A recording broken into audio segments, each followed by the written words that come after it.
예, 시청자 여러분 안녕하십니까? 오랜만에 이 젊은 분이 한 분 나오셨습니다. 우리 상대적으로 젊은 네, 분이. 감사합니다. 적게 봐주셔서. 예. 자, 김대현 씨라고 하는데요. 전 주간조선 기자. 그래서 언론계에서는 많이 알려진 분입니다. 그리고 자유한국당의 원주월에 당협위원장을 했습니다. 총선 직전까지요. 그리고 유튜버 대현TV 운영자를 지금 하고 있습니다. 예, 네, 반갑습니다. 안녕하십니까. 대현TV 운영자 김대현입니다. 예. 제가 제일 존경하는 또 선배 중에 한 분이신데 오늘 특별히 황장수 선배가 이렇게 초청해 주셔서 서포 15조, 서포 15조를 사랑하는 여러분들과 함께 자리할 수 있게 됐습니다. 열심히 하겠습니다. 감사합니다. 예, 반갑습니다. 예. 자, 최근에 문 정권이 한 2주 네네. 전후에서 급격하게 좀 여러 가지로 짜임새가 무너지는 현상이 좀 보이지 않습니까?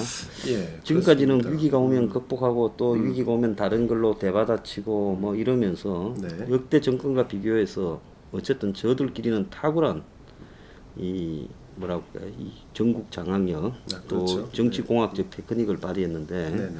최근에 그 위기에는 좀 어떻게 보십니까? 문재인 정권이 사실은 올 초 총선이 있기 전에 예. 많이 와야 됐었죠. 지지율도 그렇죠. 그렇고 예. 총선에 대한 패배 이런 그림자가 강하게 드리웠었는데 예. 그걸 극복한 게 K 방역이라고 해서 예. 코로나를 자신들이 잘 방역했다 해서 그것에 대한 이 포퓰리즘적인 어떤 이 선전선동을 잘 했죠. 그래서 그렇죠. 실제로 뭐 여론조사를 해보면 현 정권을 지지하는 이유가 뭐냐 물어보면 방역을 잘했다 이건데 사실 상식적으로는 이해가 안 되는 부분입니다. 정권이 뭘 잘했다 혹은 호응도가 높다 하면 먹고 살기 좋아지거나 아니면 평화로워지거나 뭐 이렇게 돼야 되는데 그것과는 별개로 방역을 잘했다라는 것이 이 정권의 이 지지의 버팀목이 되고 있다는 거 참 아이러니한데 결정적으로 이제 8월 들어서 노영민 비서실장을 비롯한 5명의 수석급 인사들이 사실 이거 짜고 치는 고수업이었죠. 사직서를 냈는데 이게 저는 이 정권의 이 레임덕을 상징적으로 보여주는 사건이었다 이렇게 봅니다. 예. 대통령은 도덕적 우월주의를 가지고 정권을 운영하는 게 아니다라고 좀 봅니다. 국민이 잘 살고 서민에게 어떻게 뭐 말씀하신 포퓰리즘이라 할지라도 서민이 잘 사는 거 또 일반 대중이 편안함을 느끼는 거 그게 국정의 우선순위가 돼야 되는데 지금 현 정권은 도덕적 우월주의에 빠져갖고 어쨌든 이렇게 비서실장을 비롯한 수석들이 사표를 냈는데 부동산에 대한 역풍을 그대로 맞았죠. 그래서 뭐 본의 아니게 1가구 2주택자 이상자들은 앞으로 고위공직을 못 맡게 되는 이런 우스꽝스러운 일도 생겼는데 지금 전국은 어쨌든 급속한 레임덕으로 빠지면서 대통령 지지율도 한없이 추락하고 있다. 그래서 이대로 지금 지속되면 올해 안에 30%대 이하로 지지율이 떨어질 것 같습니다. 그렇게 되면 민주당에서 문 대통령을 버리겠죠. 자, 그 부분과 관련해가 네. 보면 지금까지 이 정권이 다른 정권들과 다르게 여론조사를 굉장히 잘 컨트롤하고 있는 듯이 보이고 또 거기에 네. 대한 대중의 의심들이 있거든요. 예. 그래서 이제 조금 내려가려 그러면 또 이번 주에는 올라갈 거다 딱 싶으면 살짝 올리고 네. 그래서 항상 이렇게 내려가도 이제 마지노선을 한 40 정도에 쳐가지고 뭐 좀 독립적인 여론조사에서 한두 개 빼놓고는 이제 40선에서는 유지해 왔는데 네. 이번 오늘 보면 갤럽이 39 네. 그리고 이제 부정이 53 이렇게 나왔지 않습니까? 그렇습니다. 네. 그래서 갤럽에서 39가 나온 거는 이제 40%대가 깨진 거는 처음이죠.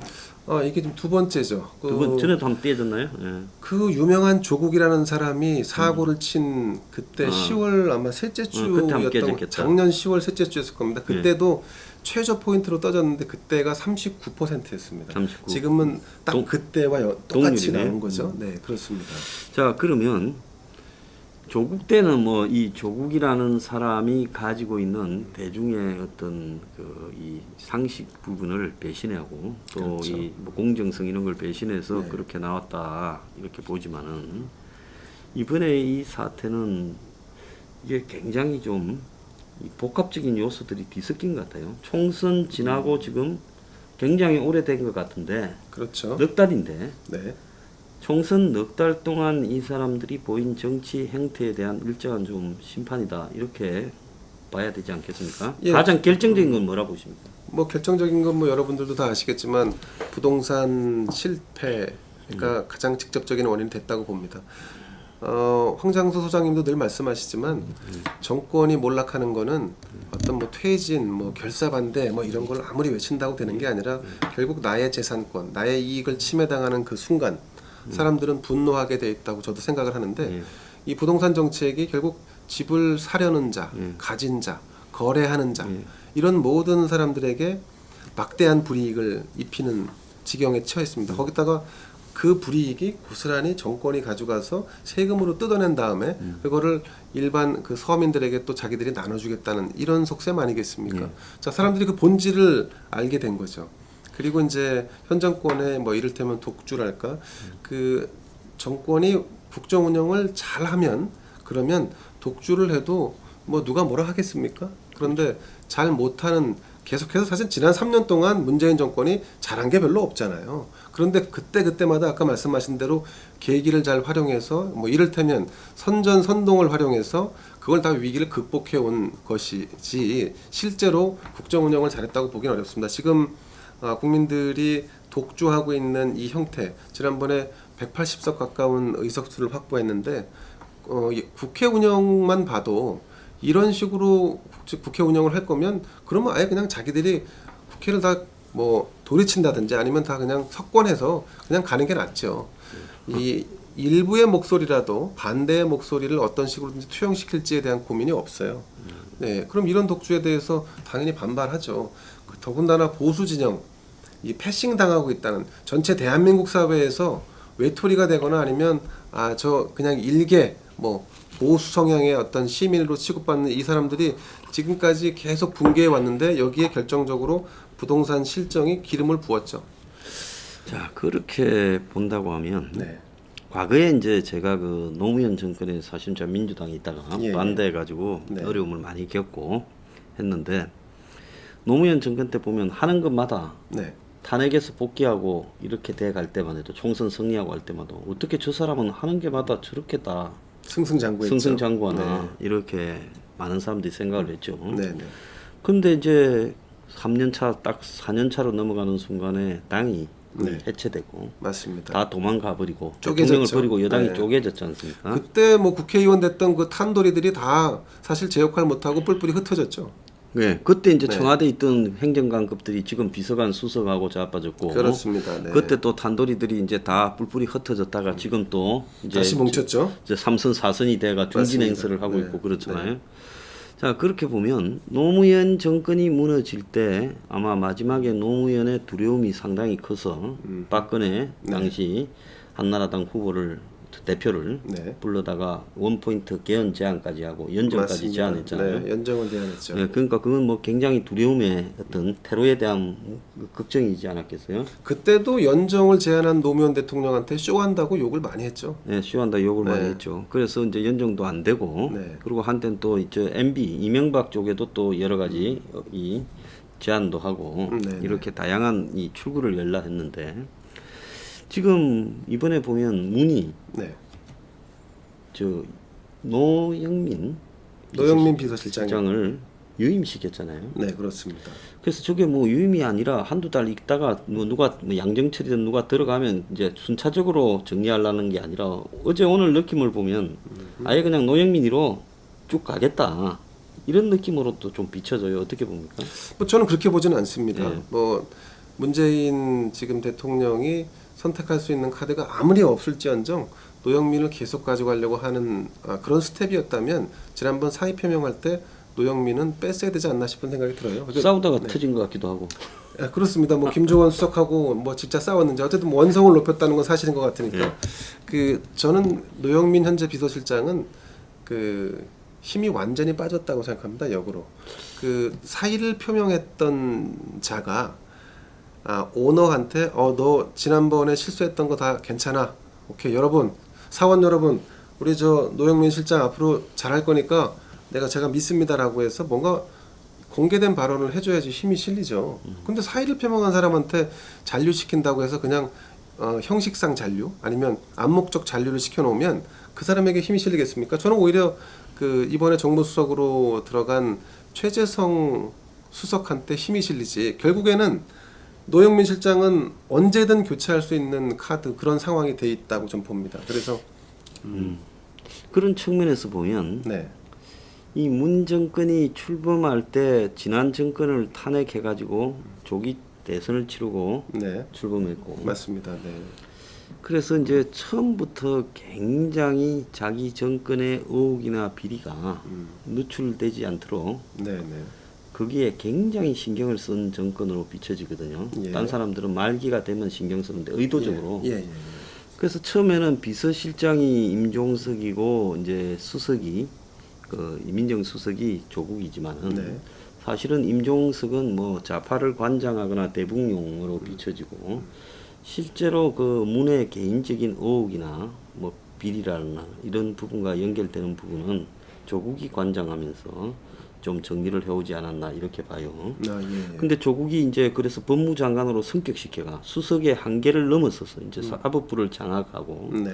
그 다음에 조국을 후계자로까지 만들려고 하지 않았나. 뭐 고향도 갔다 보니까 조국을 후계자로 만들려고 했었죠. 예 그렇게 보이는데 네.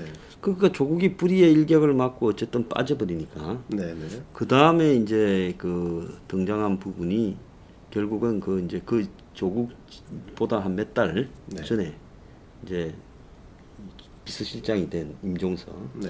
그래서 임종석이 나갈 때는 어쨌든 조국과의 갈등 이런 부분들이 사실상 한간에도 이야기가 많았지만은 주도권을 놓고 갈등이 벌어지면서 임종석이 좀 밀려난 거 아니었나 보고 임종석이 밀려난 이후에는 노영민이 네. 이제 그립을 잡고 있다가 조국이 완전히 밀려나면서 힘은 노영민한테 확 쏠렸다고 그렇죠. 보거든요. 네. 그러면 이제 노영민이 저렇게 되면 문은 지금 이제 이전의 위기 조국 1차, 2차 노영민 할 때보다 지금 문은 위기를 느끼는 강도가 지금 3차 국면이라고 하면 훨씬 강하지 않겠어요? 이제 드디어 위기가 현실화된다고 하지 않겠어요? 자기의 비리가 터질 건가? 여태까지 엄청난 정적들을 보내고 또 막 여기 검찰부터 여기저기 다 휘저놨는데 네, 네. 이제 이들이 내 임대기 왔다 생각되면 다 달라들어서 날 죽이려고 하지 않을까? 뭐 보수 언론까지 포함해서. 네. 자, 이 부분에서 문은 누구한테 지금 의존을 하게 될 거라고 봅니까? 이제 이 국면에서. 그 우선은 그 문재인 대통령이 위기 의식을 정확하게 느끼고 있는지에 대한 의문이 듭니다. 그 정도면 예. 심각한 상황이네. 그러니까 만약에 느끼고 있다면 다행이죠. 그런데 문 대통령이 지난 수개월, 뭐 사실은 정권 초부터 그랬습니다만 국민의 민심과 괴리된 얘기들을 자주 꺼냅니다. 특히 이번에도 뭐 드러났지만 부동산 일반 여론은 부동산 가격이 폭등할 것이다, 전월세 가격이 폭등할 것이다 해서 시장의 불안감이 고조되고 있는데도 불구하고 본인은 곧 가격이 안정될 것이다, 뭐 점점 좋아질 것이다 이런 그 터무니없는 낙관론을 내놓는단 말이죠. 그러면 그 배경에 문재인이라고 하는 사람을 전면에 내세운 실질 이 정권의 오너들 아니면 주주들이 있겠죠. 그 주주들을 우리가 시중에서는 통상 386 운동권들이라고 하는 거고 이번에 동국대 총학생회장을 지냈던 최재성 수석의 청와대 합류도 사실 운동권의 합류라고 보는 것이 맞을 겁니다. 그래서 향후에 이런 권력 누수라든가 위기 의식에 대해서 정말로 큰일 났다라고 느끼는 사람은 대통령이 아니라 386 세력일 거라고 봐요. 386 세력이 어디서 어떻게 이 정권에 기여하거나 아니면 조정하고 있는지는 명확히 드러나지 않았습니다만 하지만 대통령의 행보로 볼 때 충분히 유추가 가능한 거죠. 그래서 향후에도 그 검찰을 저렇게까지 지금 때려잡아서 자기들이 그립을 잡고 혹은 검찰이 향후에 특수부나 권력형 비리에 손을 못 댈 정도로 저렇게 엉망으로 만들어 놓겠다는 것은 권력의 위기를 모면하겠다라고 하는 문이 아니라 이 정권의 실질적인 주주들인 386 세력들이 엄청난 위기를 느끼고 결국은 궁극적으로 추미애를 통해서 검찰을 장악 혹은 아니면 있으나 마나한 검찰 조직으로 만들려고 하는 게 아닌가 의심이 됩니다. 자, 그 옛날에 네. 정권에 보면 박근혜 정권에서는 뭐 최순실, 처음엔 네. 정윤회, 최순실 3인방, 그렇죠. 그리고 뭐 최경환부터 이제 이정현 뭐 이런 사람들이 예, 예. 정권을 실세들이 둘러싼 있었죠. 실세라고 보면, 네. 그다음에 이제 MB 때 보면 이상덕, 박영준부터 네. 시작해서 이제 또 청와대 비서실장했던 이 뭡니까 그 양반 국회의원했던 그런 양반들이 네, 네. 이제 또 실세였다 이렇게 보고, 이러면 이제 이 정권의 이제 시대가 지나서 네. 이 정권의 문 정권의 실세는 누구였냐고 봤을 때, 문 정권의 실세는 이전에는 탁 꼽을 수 있었는데 이 정권의 실세가 누구냐 했을 때 조금은 이 스타일이 좀 달라요. 뭐 아마 그게 문재인 대통령의 스타일이기도 하고 문재인 정권이 태동하는 그 배경에도 영향을 미친다고 보는데, 제가 좀 전에 말씀드린 바대로 386 운동권이라고 하는 세력들이 넓게 포진해 있다고 봅니다. 그 넓게 포진한 세력들이 각각의 자기 라인을 뭐 예를 들어 대북 정책이라면 청와대 안에 대북 정책 관련 파트에 사람을 심고, 아니면 본인이 들어가 있든지 이런 식으로 대통령 주변을 에워싸고 있는 게 전반적으로 다 386 운동권이라고 저는 생각하고 있습니다. 그들에 의해서 그 카르텔 형식으로 움직이는 이 구조 위에 대통령 위에 떠 있는 셈인 거죠. 그러니까 실세라고 한다면 지금 뭐 임종석도 저는 실세라고 봅니다. 임종석과 그러니까 집단 지도 형태의 실세군이 형성돼 있다는 식으로 저는 해석하고 있습니다. 그러니까 그들에 의해서 대통령은 사실은 정책이면 정책, 뭐 정무적인 판단이면 판단, 다 거기에 의해서 만들어지고 있는 것이라고 보여집니다. 자, 그렇게 보자면 네. 현재 이제 3년 3개월이 지났어요. 네. 그죠? 2017년 5월에 집권했으니까. 이제 3년 5개월 가까이 돼가죠. 네.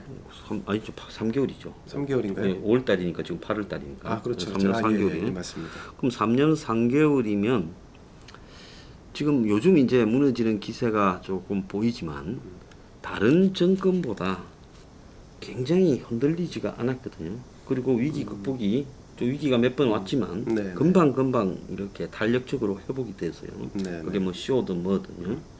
그리고 작년 10월만 해도 보수 진영에서는 뭐 집회를 뭐 저기 광화문 시청에서 하면서 뭐 한 몇십만 명이 왔다, 10월 혁명이다 하고 환호작약했지만은 네, 네.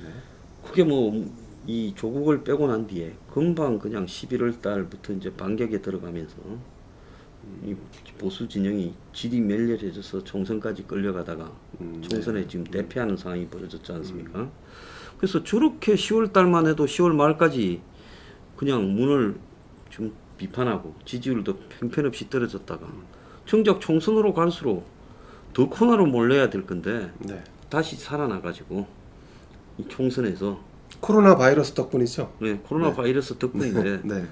근데 코로나가 나는 이런 생각도 해봐요. 없었으면 그럼 졌을까 하는 부분에서 봤을 때 당시 미통당의 수준이나 행태로 봐서 저런 총선 수준 전략 공천 이런 내용으로 저게 과연 이길 수가 있었을까? 왜 그러면 미통당은 총선 무렵에 이 원래 보면 야구 선수들이 스프링 캠프에서부터 이제 몸을 만들기 시작해가 개막전 때 하죠. 네. 개막전 때 최대 수준으로 가잖아요. 맞습니다. 네. 근데 어떻게 저기는 일찍 예열이 되어 가지고 선거에 갔을 때 거의 최악의 수준으로 떨어졌을까 이런 게 의문이었거든요. 그러면 이런 부분을 봤을 때 이런 그 지금 이 문 정권의 사고 수습 능력, 네. 정치공학적 기술 이런 부분들이 이제 386들의 그 느슨한 그런 연대의식 속에서 나온 걸까요? 안 그러면 어떤 이너 스클이 있어서 이런 부분을 기획해서 K방역을 만들자. 또 저쪽에는 막말을 유도하자. 나는 또 저쪽에서 뭘 폭로하려니까 N번방 이런 걸 가지고 물타기를 하자든지 이런 것들이 어떻게 나왔을 거라고. 그러게요. 참 어려운 질문이시네요. 네. 난 그게 항상 의문이에요. 지금 보이는 것과 보이지 않는 것 사이에. 그러니까 디자인을 하는 사람들이 뭐 있을 것이다라고 하는 짐작은 가지만 실체는 없죠. 그래서 안에 들어가 있는 예를 들어 양정철 뭐 아니면 그 당시에 에베레스트산인가요? 어디 뭐 히말라야인가요? 어디 갔다가 온 히말라야. 뭐 탁현민 씨도 있고. 탁현민. 그러니까 이 내용보다 컨텐츠보다는 외형으로 비춰지는 이런 선전선동에 능한 사람들이 그 안에 많이 포진해 있다고 봅니다. 대통령의 연설 기록을 작성해 주는 사람, 아니면 대통령의 행사에 가서 비춰지는 모습. 엊그제 김정숙 여사가 철원에 수해 봉사를 갔었는데 그 부분도 정말로 뭐 비공개로 가려고 했으면 비공개로 갔다 올 수 있죠. 왜 안 되겠습니까? 그럼요. 예, 근데 순차적으로 다 짜고 풀어서 이제 짜고 치고 해서 시간 그렇게 지난 이제 뒤에 공개는 플랜을 짜는 건데 그런 거에 능한 선수들이 청와대에 다수 포진하고 있고 그 포진하고 있는 사람들이 다 386과 직접적으로 연관돼 있거나 아니면 386이거나 뭐 486이거나 뭐 이렇게 지금 돼 있는 상황이죠. 예. 뭐 저는 뭐 무엇보다 그 중간 중간에 그런 위기를 넘을 수 있었던 거는 그 운 좋게도 돌발 변수들이 정권의 이런 선전선동에 잘 부합할 수 있는 형태로 그 전개가 됐다고 봅니다. 네. 근데 이제 미래통합당이 만약에 그런 와중에 제대로 그 정당 제1야당의 역할을 했다면 물론 그런 그 현 정권의 어떤 이런 성공 방정식은 나오지 않았겠죠.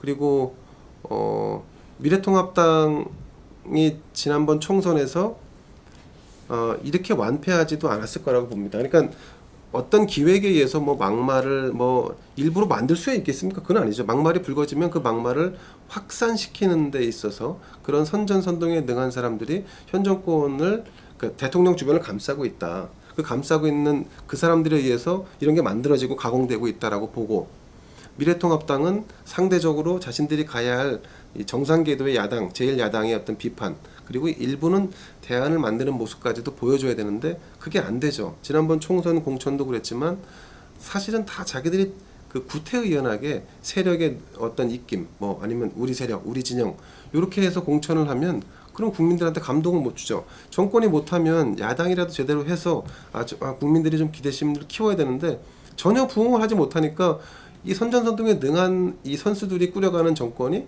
더 돋보이는 수밖에 없는 거죠. 예, 그래서 뭐 저도 이기기는 쉽지 않지만은 한 많이 지면 네. 15석, 뭐 20석 사이가 그리고 잘하면 한 10석까지 붙지 않을까 생각했는데 네네. 너무 벌어져 버리더라고요. 그럼 뭐 전체적으로 쭉 흐름을 보면 확 네네. 이런 식으로 확 그냥 대패할 그런 분위기는 아니었거든요. 근데 저는 조금 다르게 봤었는데요. 그 제가 직접 그 지난 4월 총선 그러니까 한 1년 전부터 해서 지역의 당협위원장으로 관리를 하면서 그 이야기를 좀 해보세요. 쭉 이제 지역을 관리했죠. 근데 지역을 관리할 때 당시는 어땠냐면 황교안 대표 체제였는데 황교안 대표는 그 제가 볼 때는 정치적 정무적 감각이 그렇게 뛰어난 분이 아니세요. 그래서 길거리에 나가서 시위하고 하면서 시간을 많이 허비했죠. 근데 거기서 우리가 이 선거가 1년 앞으로 다가왔다는 부분에 있어서는 적어도 51%를 먹을 수 있는 승리할 수 있는 선거의 계산을 했어야 되는데 그런 계산이 없었어요. 거기는 그냥 무조건 관성적으로 집권당을 때리면 우리가 반사이익을 본다. 뭐 이런 게 제가 볼 때 지배적이었습니다. 공천도 마찬가지로 젊은 사람들이 김병준 비대위 체제에서 상당히 많이 녹아 들어갔는데 그 사람들 다 공천을 주지 않았죠.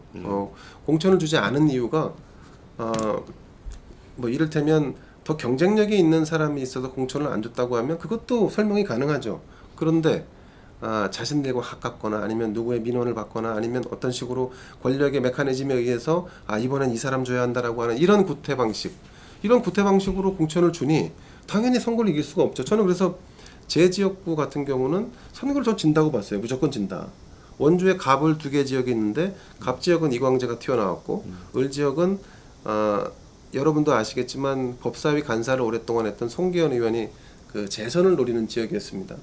이 지금 원주만 놓고 보면 구도상 보면 뭔가 이광재라고 하는 그래도 뭐 이렇게 이름이 알려져 있는 거물이 나름대로 지역에 내려왔고. 근데 이광재 왜 거기로 갔습니까, 원주로? 원래 고향은 평창인데요. 네. 고등학교를 원주에서 나왔습니다. 그래서 이번에 원주로 가버렸어요. 네, 그리고 평창 지역이 굉장히 넓기 때문에 지역 관리가 어렵죠. 평창, 정선, 뭐저 영월, 태백, 영월, 횡성까지 들어가니까 그 지역에 또 그리고 원경환이라고 원경환 씨라고 경찰청 서울 경찰청장을 했을 겁니다. 그분이 일찌감치 지역에 가겠노라 이제 멍석을 깔아놓은 상태라서 후배 입장이 된 이광재는 그 동안에 뭐 출마하겠다는 얘기도 없었다가 갑자기 하려니까 지역 사회에서 이제 그게 좀 용인이 안 되는 부분이 있고 그래서.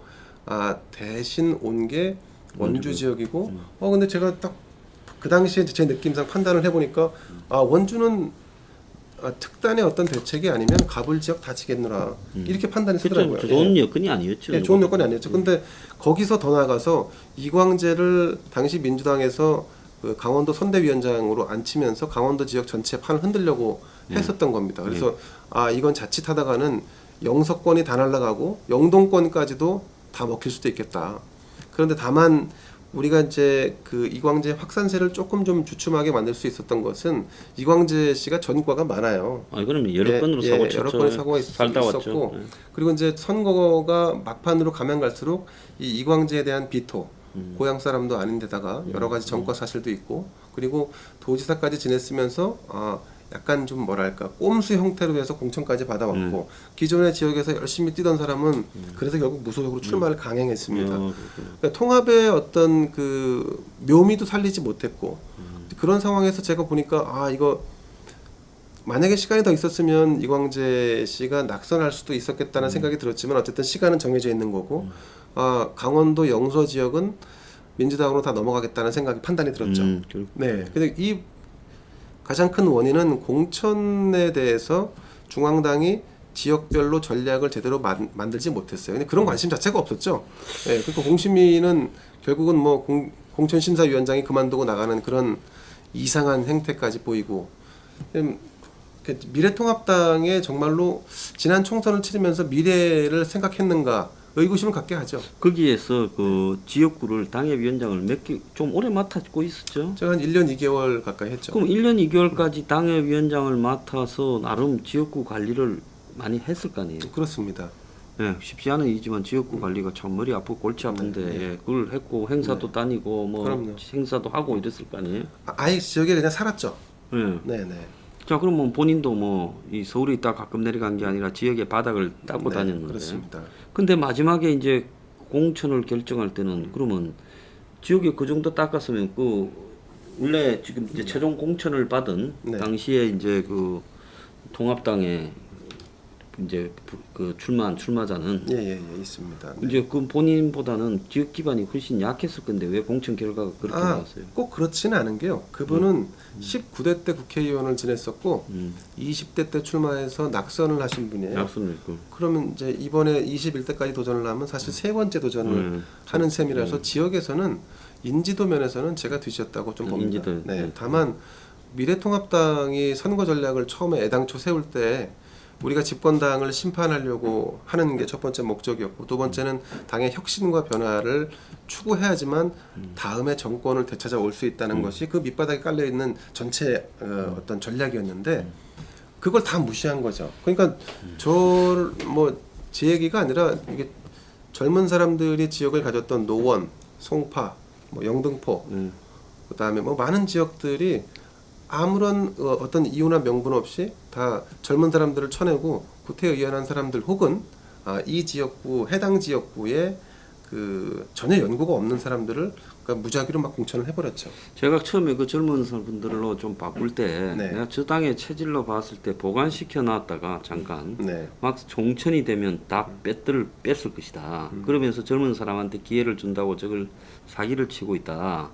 이런 이야기를 한번 한 적이 있는데 이게 미통당의 큰 문제라고 봐요. 그래서 마지막에 이제 젊은 사람들을 구색 갖춘다고 출마시켰는데 뭐 보면 뭐 저기 저 남양주 같은 경우에는 전혀 연고도 없는 그리고 뭐 진짜 뭐 애가 가가지고 그냥 뭐 형식적으로 뛰어서 주변 후보가 난리가 났다는 이야기도 있고 그리고 뭐 그냥 떨어질 만한 지역에 가서 그냥 마지막에 소모품처럼 그러니까 전쟁 때 그냥 소모용으로 중공군 내보내서 그냥 사망시키듯이 그렇게 처리하면서 마치 공천에서 배려한 것처럼 이렇게 하더라고요.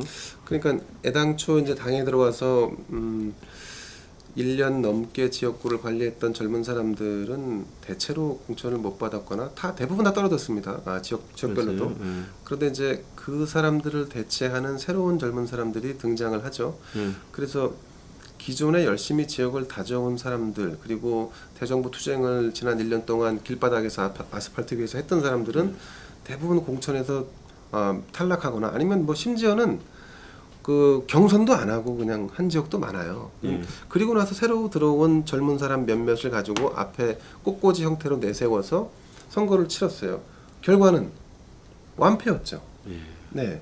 그러니까 제가 지역을 그 다진다는 거 제가 지금에 와서 이제 다시 느끼는 거지만 지역을 1년 동안 그 다짓는 그 경험이 그렇지 않은 그런 경험이 전무한 사람을 내보내는 거하고는 천양지차입니다. 게다가 그 1년 동안 열심히 한 제 입장에서도 이제 시간이 지나고 나서 다시 이제 살펴보니까 부족했던 부분들이 너무 많더라고요.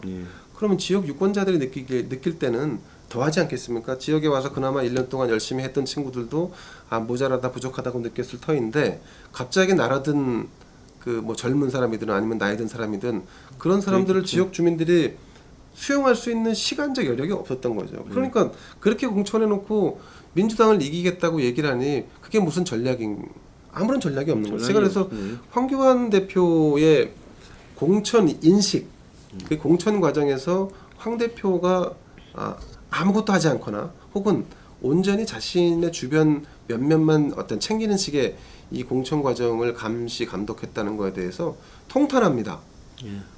충분히 그럴만하다고 보고 있습니다. 네. 예, 1부 여기서 마치고요. 2부에서 계속하겠습니다.